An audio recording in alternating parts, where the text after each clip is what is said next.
प्रभु, मुझे अपने स्वामी जैसा अमीर बना दो।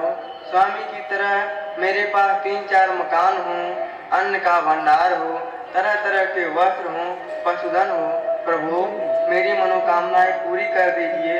मैं हर महीने आपको प्रसाद चढ़ाऊंगा। अच्छा अच्छा अच्छा, नहीं तो हर हफ्ते चढ़ाऊंगा। प्रभु कृपा तो कीजिए, मैं हर दिन चढ़ाऊंगा। गंगाधर, गंगाधर, कहाँ हो?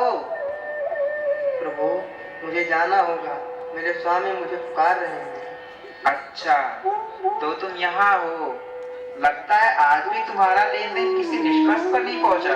नहीं नहीं स्वामी, मैं निष्कर्ष पर पहुंचने वाला था कि आपने आवाज देकर मुझे बुला लिया। अरे निर्बुद्धि, इन पाषाण प्रतिमाओं ने आज तक किसकी मदद की है जो तेरी करेगी? स्वामी, आप कैसी बातें करते हो?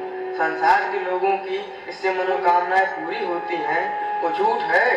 संसार के लोग तो अलग अलग मंदिरों और तीर्थों में जाते हैं और अपनी मनोकामनाएं पूरी कराते हैं। भला ऐसा मिथ्या कैसे हो सकता है? गंगाधर, क्या आज तक तुमने किसी ऐसे व्यक्ति को देखा है जो तुम्हारी तरह करता तो कुछ ना हो और केवल मूर्ति से प्रार्थना करके संपन्न हो गया हो?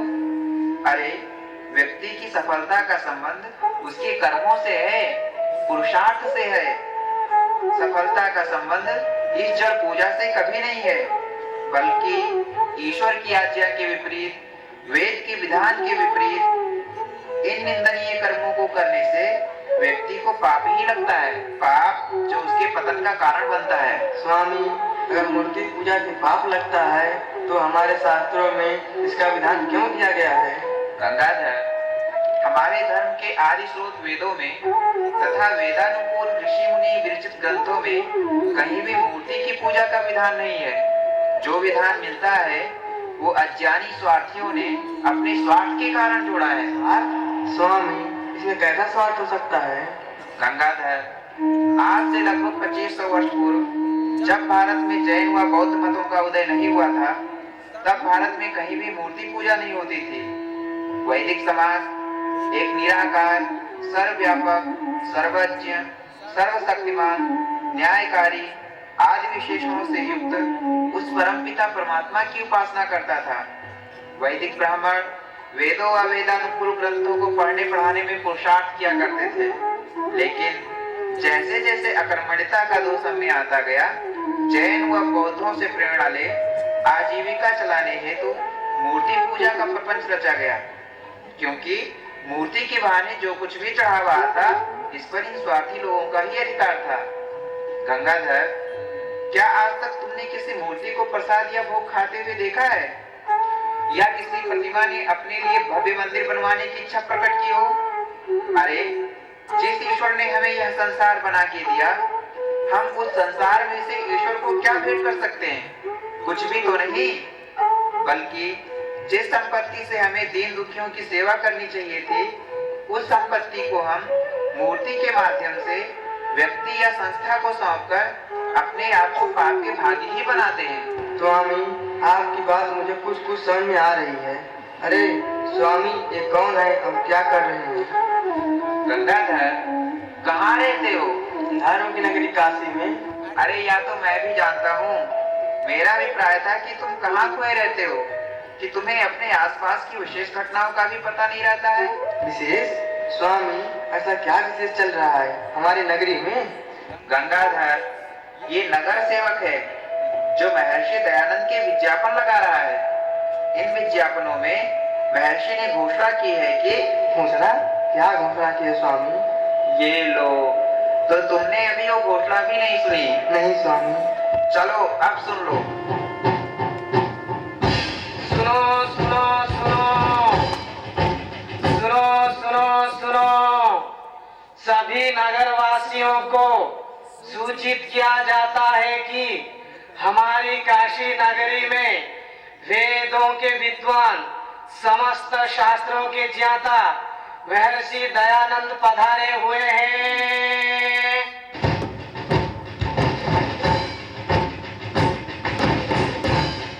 महर्षि की घोषणा है कि मूर्ति पूजा वेद विरुद्ध है।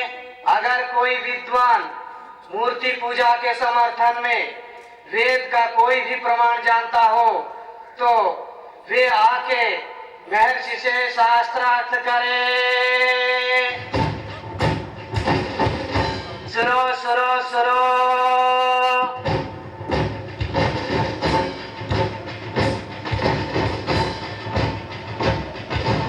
क्या स्वामी किसी विद्वान ने चुनौती स्वीकार की?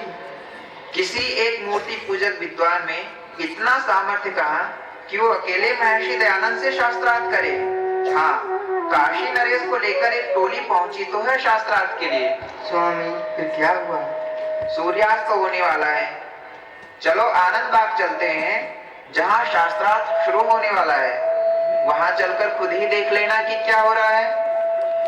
तो धर्म प्रेमी सज्जनों, धर्म की नगरी काशी में दुर्गा कुंड के समीप आनंद बाग में महर्षि दयानंद के समक्ष काशी राज के साथ पंडित ताराचरण न्यायिक, स्वामी विशुद्धानंद, बाल शास्त्री, माधवाचार्य आदि उपस्थित थे और इस प्रकार शास्त्रार्थ प्रारंभ होता है।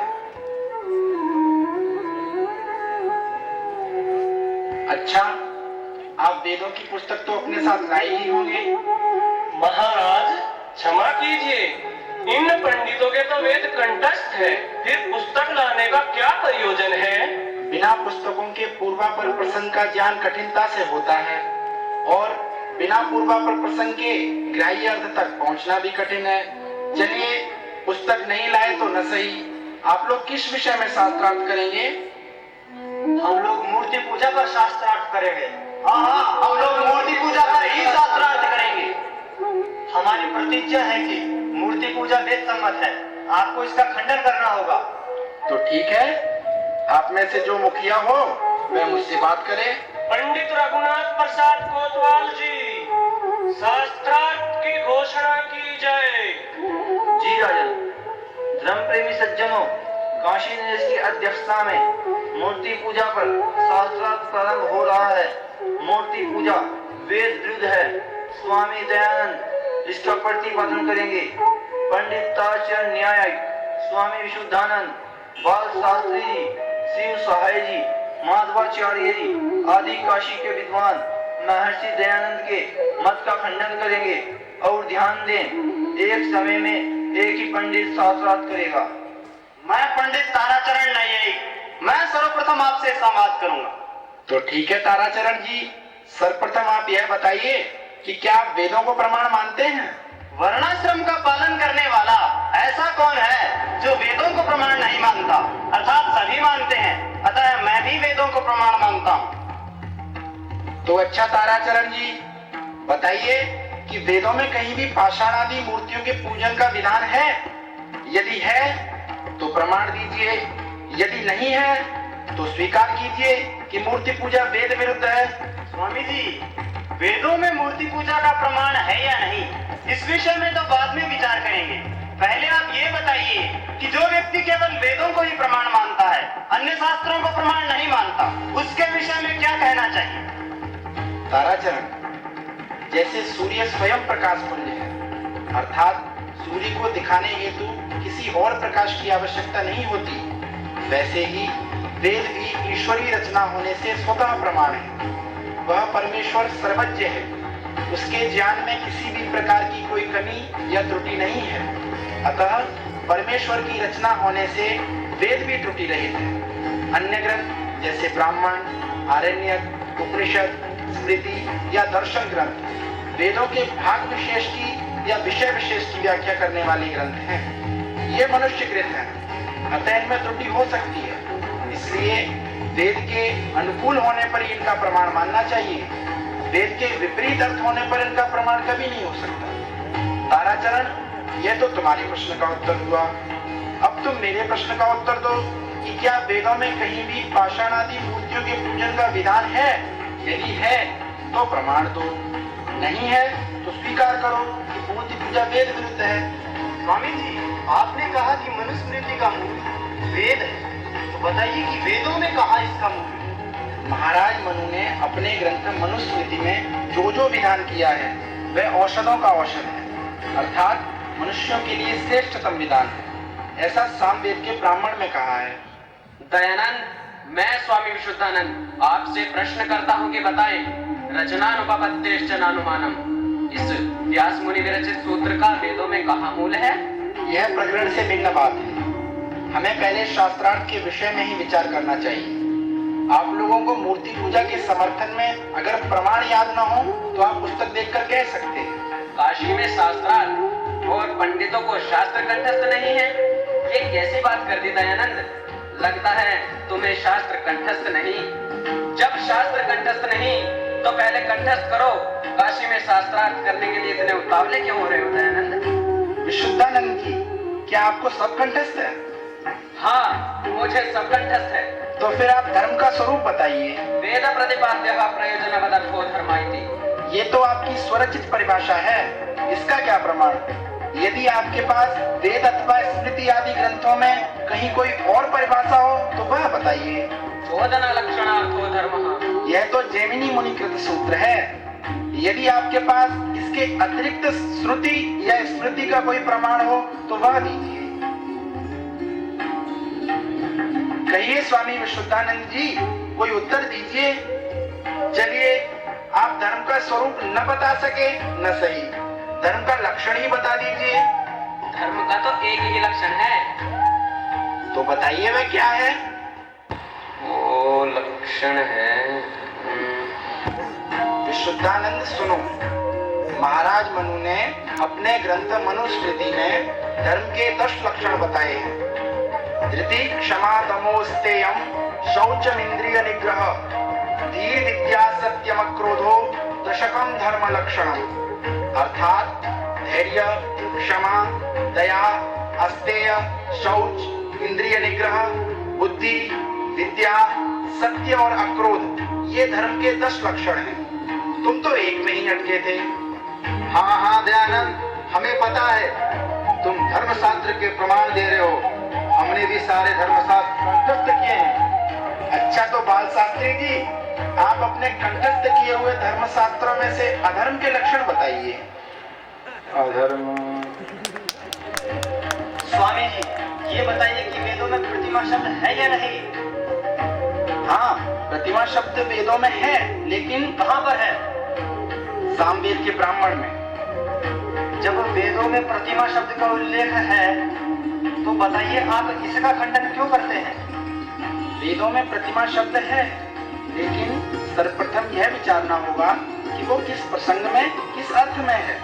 क्या वह मूर्ति पूजा के प्रसंग में है या और किसी प्रसंग में? तो इसका उत्तर है कि जो उपरोक्त प्रतिमा शब्द सामवेद के ब्राह्मण में आया है वो अद्भुत शांति के प्रसंग में आया है, और यह मंत्र मृत्युलोक विषयक न होकर ब्रह्मलोक विषयक है।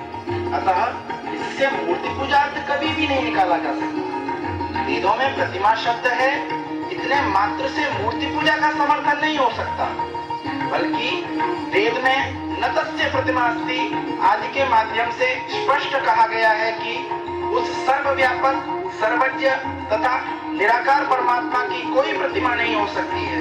अतः मैं मूर्ति पूजा का खंडन करता हूँ। अच्छा स्वामी जी, ये बताइए कि वेद किससे उत्पन्न हुए हैं? ईश्वर से। किस ईश्वर से? किस ईश्वर से? मतलब क्या ईश्वर बहुत सारे हैं? नहीं, ईश्वर तो एक ही है, लेकिन वेद किस लक्षण वाले ईश्वर से उत्पन्न हुए हैं? न्याय शास्त्र प्रसिद्ध ईश्वर से, योग शास्त्र प्रसिद्ध ईश्वर से, अथवा वेदांत शास्त्र प्रसिद्ध ईश्वर से? वेद सच्चिदानंद लक्षण से युक्त परमेश्वर से प्रकाशित हुए। वेद और ईश्वर में क्या संबंध है? वेद और ईश्वर में कार्य कारण का संबंध है।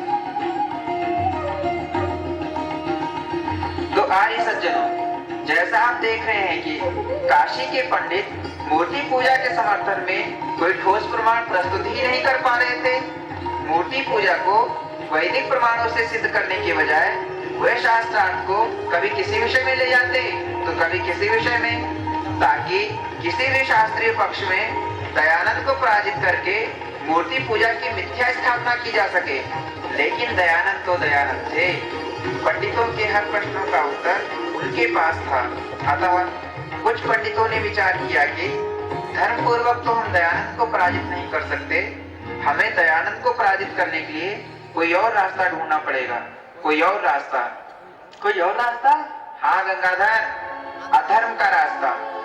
एक ऐसी जगह जहाँ यह घोषणा होती थी कि यहाँ का हर कंकर शंकर है, ऐसी धर्म की नगरी काशी में धर्म की जय का उद्घोष कराने वाले पंडितों ने अपने स्वार्थ के लिए अधर्म का रास्ता लिया। जैसी योजना बनाई गई, एक पंडित कहीं से संस्कृत के कुछ पुराने पृष्ठों को ले आया और महर्षि के आगे बढ़ाते हुए बोला, ये लीजिए, मूर्ति पूजा के समर्थन में वेद का प्रमाण। महर्षि जी बोले, वेद का प्रमाण? पढ़ के बताओ। उसने कहा, खुद ही पढ़ लो। सायं का समय था, प्रकाश कुछ कम था। महर्षि उन पत्रकों को पढ़ने की कोशिश करने लगे। किसी बीच एक पंडित चिल्लाया, दयानंद निरुत्तर हो गया, हम जीत गए। ढोल नगाड़े बजाए जाने लगे। पंडितों की विजय की घोषणा हो चुकी थी। जिन स्वार्थियों ने अपने स्वार्थ के वशीभूत होके मूर्ति पूजा शुरू की, उनके ही वंशजों ने पुनः स्वार्थ के कारण छल पूर्वक इस परंपरा की रक्षा कर ली। एक निर्दोष सन्यासी को अधर्म से मिथ्या ही पराजित घोषित कर दिया गया। स्वामी, ये तो महर्षि के साथ बहुत बुरा बर्ताव हुआ। महर्षि इस घटना से बहुत आहत हुए होंगे। नहीं गंगाधर, सम्मानात् ब्राह्मणो नित्यम उद्विजेत विषादिव अमृतस्यैव चाकांक्षेत अवमानस्य सर्वदा। अर्थात विद्या व्यसनी विद्वान सम्मान से सदैव दूर रहना चाहते हैं और अपमान की इच्छा रखते हैं। संत तो मान अपमान लाभ हानि से ऊपर उठे हुए होते हैं, और वैसे भी मान अपमान कब निश्चल संतों के कार्यों में बाधक बना है, जो आज बनता। अतः महर्षि के मन में भी इस व्यवहार के प्रति कोई खेद नहीं था। सन 1869 की इस घटना के बाद भी 1880 ईस्वी तक महर्षि कई बार काशी पधारे और पुनः पुनः अपने शास्त्रार्थ के विज्ञापन लगवाते रहे कि है कोई जो मूर्ति पूजा, शैव, शाक्त और वैष्णव आदि संप्रदायों को तथा रुद्राक्ष, तुलसी माला, त्रिपुंड आदि धारण करने के विधान को वेदों के प्रमाण से सिद्ध कर सके। लेकिन किसमें सामर्थ्य था जो सामने आता? अरे तुम कहाँ चले गंगाधर? स्वामी, मैं मूर्ति को आना सागर में विसर्जन करने जा रहा हूँ। हाँ क्या? स्वामी, आपकी बात मेरी समझ में आ गई कि महर्षि दयानंद का ही पक्ष ठीक था। हम अपने अज्ञान और स्वार्थों के कारण ही मूर्ति पूजक बने हुए हैं, लेकिन अब मैं महर्षि के बताए हुए पथ पर चलकर उस निराकार ब्रह्म की उपासना करूंगा। अरे गंगाधर रुको तो। नहीं स्वामी, अब मैं नहीं रुकने वाला। आज तक मैं जिस पाप को धर्म मानकर करता आया, उसे अब एक पल के लिए भी आगे नहीं। इस जड़ पूजा के कारण मैं भी अभी तक जड़वत बना रहा, उसका अभी इसी पल से त्याग करता हूँ। मैं सत्याग्रह प्रसाद पढ़ूंगा और विचारशील बनूंगा। गंगाधर सुनो तो। नहीं स्वामी, अब मैं नहीं रुकने वाला। जब जागे तभी सवेरा। गंगाधर अब नहीं रुकने वाला। वो तो चल दिया विचारशील बनने, सत्यानुरागी बनने, सत्याग्रही बनने। धन्य है तुझे दयानंद, जिसने अपने तर्कों प्रमाणों से समस्त पाखंड आडंबरों का खंडन करके हमें सच्चे वैदिक धर्म का अनुयायी बना दिया। दयानंदस्य सानंदम यशो गेयम यशो गेयम मतम छिन्नम सुदेभिन्नम गृहीत्वा तर्कनिस्त्रीशं गृहीत्वा तर्कनिस्त्रीशं विपन्नं वैदिकं भूयात् तदेतदर्शितं ध्येयं दयानन्दस्य सानन्दं यशो गेयं यशो गेयं। बोलिए महर्षि स्वामी दयानंद सरस्वती जी की जय।